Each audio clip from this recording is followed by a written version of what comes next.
Assalamualaikum teman-teman. Kali ini kita akan belajar tentang kualitas lingkungan hidup. Yang pertama, apa itu kualitas lingkungan? Kualitas lingkungan adalah keadaan lingkungan yang dapat memberikan daya dukung yang optimal bagi kelangsungan hidup manusia di suatu wilayah. Jadi, lingkungan hidup yang berkualitas dapat kita artikan sebagai lingkungan yang dapat memenuhi berbagai kebutuhan manusia, seperti makanan, perumahan, pendidikan, rasa aman, dan rasa nyaman. Lalu, bagaimana kita bisa menilai suatu wilayah punya kualitas lingkungan hidup yang baik? Nah, hal ini bisa kita lihat dari indeks kualitas lingkungan hidup atau bisa disebut dengan IKLH. Nah, IKLH ini merupakan penjumlahan dari 4 komponen. Apa saja 4 komponen tersebut? Yang pertama adalah indeks kualitas air, yang kedua indeks kualitas udara, yang ketiga indeks kualitas lahan, dan yang keempat adalah indeks kualitas air laut.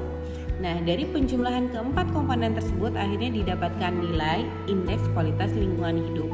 Semakin besar indeks kualitas lingkungan hidup, artinya semakin baik tempat tersebut untuk ditinggali dan mendukung manusia untuk tinggal dan hidup di situ. Berikut adalah perhitungan untuk menghitung indeks kualitas lingkungan hidup yang dilihat dari keempat komponen. Rumusnya adalah sebagai berikut. IKLH diperoleh dari 0,34 dikalikan indeks kualitas udara ditambah 0,428 dikalikan indeks kualitas udara ditambah 0,133 dikalikan indeks kualitas lahan ditambah 0,099 dikalikan indeks kualitas air laut.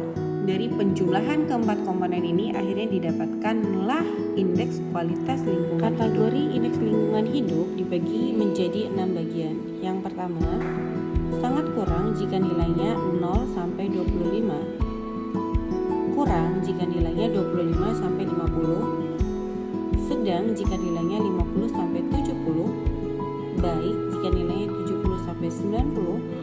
Dan sangat baik jika nilainya 90 sampai 100. Untuk Indonesia sendiri pada tahun 2020 indeks kualitas lingkungan hidup berada pada angka 70,27.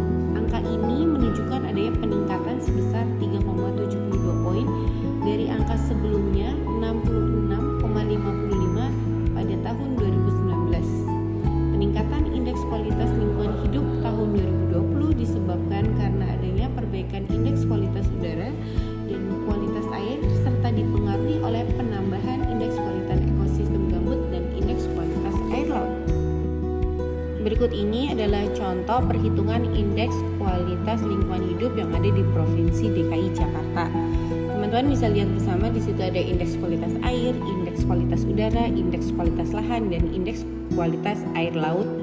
Dan kemudian dimasukkan ke dalam rumus yang sudah tadi dipaparkan sebelumnya sehingga didapatkan nilai indeks kualitas lingkungan hidup di DKI Jakarta sebesar 52,98 yang artinya indeks kualitas lingkungan udara DKI Jakarta pada kategori sedang. Selain perhitungan dengan menggunakan 4 komponen, indeks kualitas lingkungan hidup juga bisa dihitung hanya dengan 3 komponen, yaitu dengan indeks kualitas air, indeks kualitas udara, dan indeks kualitas lahan. Perhitungannya seperti pada gambar, nilainya 30% dikalikan indeks kualitas air ditambah 30% dikali indeks kualitas udara ditambah 40% dari indeks kualitas lahan. Nah, jika kalian hanya mempunyai data indeks kualitas air, indeks kualitas udara, dan indeks kualitas lahan, maka kalian akan tetap bisa menghitung indeks kualitas lingkungan hidup. Berikut ini ada tabel tentang indeks kualitas air, indeks kualitas udara, dan indeks kualitas lahan yang ada pada Kabupaten Gunung Kidul. Teman-teman silakan menghitung indeks kualitas lingkungan hidup tahun 2020, 2019 dan 2021 dengan paparan rumus seperti rumus yang kedua. Silakan hitung ya. Jadi PR teman-teman untuk pembelajaran kali ini. Demikian pembelajaran tentang indeks kualitas lingkungan hidup. See you di pembelajaran geografi lainnya. Assalamualaikum warahmatullahi wabarakatuh.